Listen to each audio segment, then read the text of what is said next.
19 оны үндсэн хуулийн өөрчлөлт маань энэ үндсэн хуулийн холбогдох заалтыг өөрчлөхдөө тухайн үеийн 76 гишүүнтэй парламентын 39 буюу түүнээс дээш нь цуглаад түүний хуралдаанд оролцсон гишүүдийн 50 дээр нэмэх нэг нь ерөнхий сайдыг огцруулчихэд ирсэн. Өөрөөр хэлбэл 20 гишүүн. Энэ босхийг одоо өндөрсгөж шинэ парламентыг байгуулахдаа цаашдаа ерөн нийт гишүүн буюу 126-гийн 50 дээр нэмэх нэг нь одоо бас тодорхой хэмжээнд ерөнхий сайдыг огцруулах хэсэг асуудал дээр одоо байр сууриа хилжиж оролцох ёстой гэдэг энэ зарчмыг тогтоож өгсөн ийм агуулгатай заалт.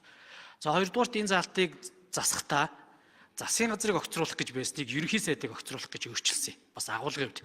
Өөрөөр хэлэх юм бол улсын хурлын өмнө энэ хууль хэрэгжүүлэх үйл ажиллагааг хариуцж байгаа хүн юм аа.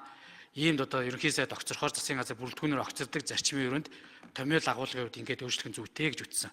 За дараагийн асуудал нь ерөнхий сайд огцорсон тохиолдолд 30 хоногийн дотор ерөнхий сайдыг томилох асуудлыг л хугацааны тодорхой болгож өгсөн. Бусад асуудал ерөөсөө явж байгаа дигээр явж байгаа. Тэгэхээр энд ямар нэгэн зөрчил байхгүй.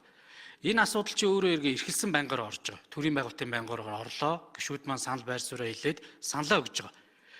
Энэ одоо дэг зөрчсөн гэж яриад байгаа гишүүдийнхээ бол одоо тэнд орж байгаа гишүүд бол бүгд дэмжиж өгүүлчихэж байгаа байхгүй. Дэмжихгүй гишүүн байж болно шүү дээ.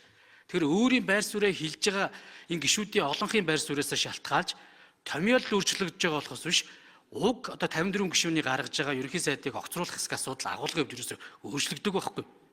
Энэ асуудлыг л одоо ингээд чуулганы уралдаанд 64 дээр нэмэх нь одоо эсвэл 64-аас хасах нь гэдэг байдлаараа конопоро илэрхийлэл нэг талд нь гараа шийднэ.